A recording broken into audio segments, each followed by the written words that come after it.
오늘은 인생은 직선이 아니라 곡선이다. 직선이 아니라 곡선이다 라는 말씀으로 하나님 말씀을 증언하겠습니다. 여러분, 요셉 너무나 잘 아시지요?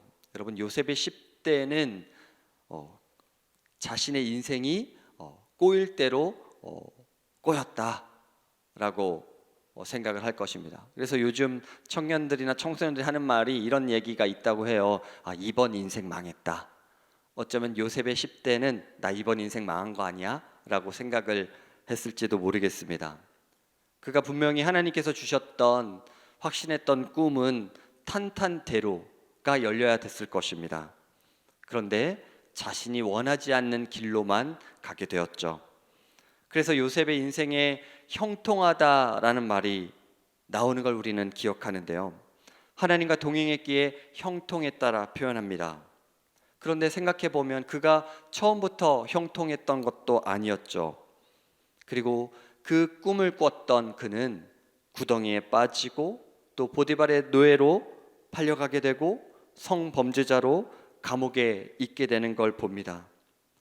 그의 10대부터의 인생은 우울의 연속이고 불행의 연속이었는데, 사실 우리가 그 요셉이 어떻게 살았는지를 기억해 보면, 상상해 보면 요셉은 우울해하지 않았던 것 같아요. 10대 때도 아마 그는 밝았던 것 같기도 합니다. 만약 그가 우울한 인생이었으면 하나님께 원망했겠죠. 하나님께 분노했을 것입니다. 그런데 요셉은 하나님께 분노하지도 않고 또 원망하지도 않았습니다. 어쩌면 그의 그런 삶의 태도가 그가 형통했다라는 걸 보여주는 하나의 단면이겠지요. 그가 형통했다라는 표현은 오히려 노예로 살아갈 때 있었습니다. 그리고 그가 죄인으로 살아갈 때, 감옥 가운데 있을 때 형통했다는 표현이 나와요. 그가 총리가 되어서 형통했다라는 게 아니었습니다. 그가 이스라엘 백성을, 자신의 가족들을 구원했기 때문에 형통했다라는 것이 아니었습니다. 그의 형통은 가장 고통 가운데 억울했을 때 일어난 일이죠. 오늘 지혜자는 그 요셉과 같은 이야기를 하고 있는 겁니다. 빠른 경주자들이라고 해서 반드시 1등하는 게 아니다. 힘이 센 장정이라고 해서, 용사라고 해서 전쟁에 이기는 것 또한 아니다. 지혜자들이라고 해서 음식물을 얻는 것도 아니고, 똑똑한 명철자라고 해서 재물을 얻는 것도 아니고, 지식인들이라고 해서 은총을 입는 것도 아니다. 가장 큰 이유는 그들이 시간을 통제할 수 없기 때문입니다. 때를 통제할 수 없고 기회를 통제할 수 없기 때문에 아무리 돈이 많아도, 아무리 지혜가 있어도, 아무리 지식이 있어도, 아무리 빨라도 1등 하리라는 법은 없다라는 것이죠. 그럼 우리는 어떻게 해야 될까요? 시간과 기회를 주시는 하나님께 겸손히 기도하는 삶을 살아야 되는 줄 믿습니다. 결국 기도인 거죠. 하나님, 저에게 때를 주십시오. 주님, 제가 아무리 최선을 다하여 100%로 공부하고 준비했지만 이 모든 결과는 하나님께 있습니다. 그 기도의 지혜를 전도자는 우리에게 가르쳐 주고 있는 것 같습니다. 심지어 근육이 많아서 빠르고 아무리 똑똑해서 부자가 되고 싶은 사람들에게는 오히려 기도하지 않는 교만함이 있을 수 있습니다. 기도하지 않는 교만함. 그런데 오늘 지혜자는 우리에게, 그러므로 너희들에게 그때와 기회는 하나님이 주시는 것이므로 기도하는 겸손의 삶을 살아라 라고 가르쳐 주는 것 같습니다. 12절에도 분명 사람은 자기의 시기도 알지 못하나니 물고기들이 재난의 그물에 걸리고 새들이 올무에 걸림같이 인생들도 재앙의 날이 그들에게 호련히 임하면 거기에 걸리느니라 라고 말합니다. 그리스도인이라고 해서 재앙이 오면 피할 수 있는 것이 아닙니다. 코로나가 왔을 때 모든 그리스도인도 동일하게 그 질병에 걸리지 않았습니까? 그러므로 우리는 그 재앙의 때이라 할지라도 하나님께 하나님의 뜻을 물으며 기도하는 삶을 살아야 합니다. 그것이 바로 우리는 하나님의 주권을 인정하는 삶이라고 볼 수 있겠습니다. 하나님의 때를 신뢰하는 삶이라고 볼 수 있겠습니다. 여러분, 초대교회 성도들이 편지를 쓸 때 썼던 말이 있다고 합니다. 그것은 D.V인데요, 이 데오 볼렌테라는 라틴어라고 합니다. 하나님의 뜻이라면 이란 뜻이죠. 하나님의 뜻이라면. 그러니까 초대교회 성도들이 공포 가운데, 두려움 가운데, 걱정 가운데 아마 서로가 서로에게 안부를 물었을지 모르겠습니다.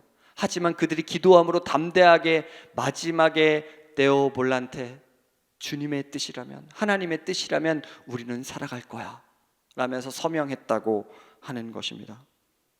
그 하나님의 의지, 하나님의 뜻, 굿 윌링이 우리 가운데 있다라면 하나님 우리를 살리실 것이다. 그리 아니하실지라도 우리 하나님께 우리의 뜻을 맡겨드리자라고 편지에 늘 썼다고 합니다. 기쁘고 즐거운 일도, 슬프고 괴로운 일도 나의 뜻이 아닌 하나님의 뜻이 온전히 서기를 바라는 마음, 그들은 초대교회 성도들이었습니다. 여러분, 부와 지혜 중에 하나를 선택하면 뭘 선택하시겠어요? 요즘 많은 사람들이 밸런스 게임이라는 걸 하더라고요. 부를 선택할래? 지혜를 선택할래? 그러면 어떤 분들은 부를 선택할 것 같습니다. 부를 선택하면 지혜 있는 사람을 고용하면 되지. 그리고 또 지혜를 선택한 사람은 이렇게 얘기할 겁니다. 야, 지혜가 있으면 부자 돼. 이런 얘기를 하죠. 여러분, 지혜로운 사람이 부자가 될 수 있다라고 생각하기도 하고, 부자인 사람이 지혜로운 사람이라고 생각하기도 하지만 성경은 그것에서 단호하게 얘기합니다. 지혜로운 사람이라고 해서 음식물을 얻는 것도 아니고, 명철자라고 해서 재물을 얻는 것도 아니라고 하니까 지혜로운 사람이 뭐가 있어야 기쁨으로 살아갈 텐데 그 지혜자들은 무슨 기쁨으로 살아갈까 생각이 듭니다. 그래서 오늘 제가 말씀의 띠을 이렇게 정해본 것입니다. 인생은 직선이 아닌 곡선이다. 이게 무슨 말일까요? 직선으로 가면 우리는 빠르게 갑니다. 그리고 지혜가 있으니까 부자 되겠구나, 부자가 됐으니 내가 지혜를 얻겠구나 라고 빠르게 목표를 향해 달려가지만 사실은 인생은 그렇게 빠르게 갈 수 없음을 우리는 깨닫습니다. 곡선이기 때문에 느리게 갈 수밖에 없고 늘 밑바닥으로 향해 있는 것 같기도 합니다. 시기와 기회가 하나님께 있기 때문에 나의 힘과 나의 능력이 아무리 많아도 그것은 빠르게 간다고 해서 좋은 게 아님을 우리는 늘 또다시 깨닫게 됩니다. 느리게 간다라는 것은 그런 의미에서 기도하며 가는 인생이죠.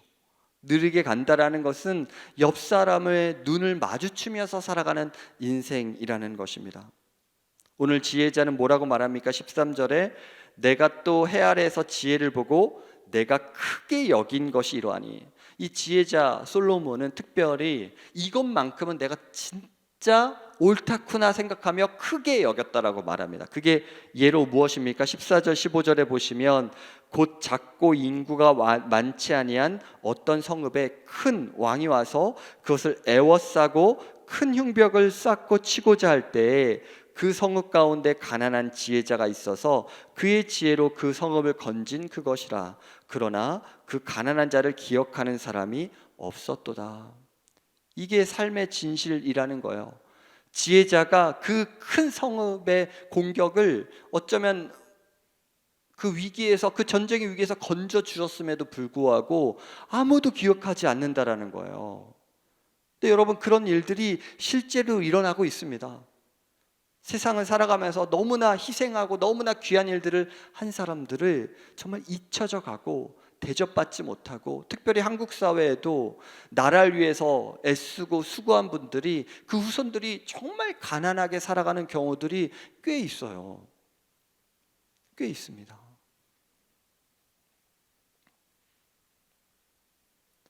지혜가 거절을 당합니다. 지혜가 잊혀집니다. 그러므로 지혜를 살아가는 우리 그리스도인들 역시도 이런 생각을 해야 됩니다. 나의 기도와 나의 헌신된 삶이 누군가에게 잊혀질 수 있다. 그런데 하나님은 여러분을 기억하실 줄 믿습니다. 세상 사람들은 잊힐 수 있어요. 우리를 잊혀져 갈 수 있습니다. 나의 수고와 나의 헌신을 인정해 주지 않을지도 모릅니다. 그런데 여러분, 하나님이 여러분을 기억하실 줄 믿습니다. 하나님이 여러분의 삶을 기억하실 거예요. 제가 사랑의 교회에서 오랫동안 사역을 했었었는데요. 옥하는 목사님이 늘 사랑의 교회 성도들과 또 교육자들이 하셨던 말 중에 하나가 칭찬을 여기서 받으면 하늘에서 칭찬받지 못한다. 이 땅에서의 칭찬을 기대하지 말아라. 그래서 칭찬받는 삶을 내려놓기를 늘 권면하셨습니다. 오늘 지혜자도 마찬가지죠. 그의 삶은 너무나 훌륭했던 구원의 삶이었지만 세상 사람들이 기억해 주지 못하고 있어서 우울해질 수도 있고 공허해질 수도 있겠지만 하나님이 나를 기억하심을 기억하고 나아가는 것이 진정한 지혜인 줄 믿습니다. 그렇기 때문에 지혜자는 외롭죠. 지혜자는 그래서 헛되고 헛되다라고 말하고 있는 것입니다. 너무나 외로운 길이죠. 그런데 이것이 그리스도인들에게도 동일합니다. 우리도 역시 외로운 길의 영속일지 모르겠습니다. 그러면 이런 곡선의 길, 느린 길로 가는 그리스도인들은 어떻게 살아야 될까요? 저는 느리게 간다, 곡선이라는 것은 관계 중심적이어야 한다라는 생각이 듭니다. 그리스도인끼리는 기억해 주는 삶을 살아야 되는 것이죠. 지혜자를 존중해 주는 삶을 살아야 된다는 것입니다. 빠르게 변화되는 이 시대에 성공지향적으로 달려가는 것이 아니라 뒤돌아의 공동체가 돼야 된다는 것입니다. 자꾸 뒤를 돌아봐야 되는 것이죠. 앞만 보고 가다 보면 자신의 인생의 위치가 어딘지를 분별할 수 없습니다. 자꾸 뒤를 돌아보아야 내가 어디쯤 왔는지를 알 수 있죠. 혹시라도 내가 놓친 사람들은 없는지, 혹시라도 내가 사랑을 주지 못한 사람들은 없는지를 뒤돌아봐야 되는 것이죠. 그것이 바로 인생이 곡선임을 아는 지혜자의 태도일 것입니다. 그런 의미에서 하나님의 뜻이 임하는 공동체는 소통이 잘 되는 공동체입니다. 공적 예배와 사역 가운데서 이 성도와 성도 사이에서 이 리더와 팔로워의 사이에서 서로 뒤돌아보면서 서로의 기준을 맞추어가는 소통이 필요합니다. 사람과 사람의 관계는 사역이 아닌 관심과 소통의 공유인 것입니다. 16절 말씀에 뭐라고 합니까? 그러므로 내가 이르기를 지혜가 힘보다 나으나 가난한 자의 지혜가 멸시를 받고 그의 말들을 사람들이 듣지 아니한다 하였노라. 그러므로 어떻게 해야 됩니까? 듣지 않는 그들에게 하나님의 말씀을 증언하는 노력을 해야 합니다. 우리가 가진 것이 그리스도의 복음의 지혜라면 그 듣지 않는 자들에게 그 지혜의 말씀을 전하는 소통의 노력이 지속적으로 필요한 것입니다. 지혜는 다스린 자의 호령보다 낫고 무기보다 낫습니다. 지속해서 더딜지라도 지속해서 느릴지라도 올바르게 성장하는 관계를 시작하면서 소통을 노력해야 한다는 것입니다.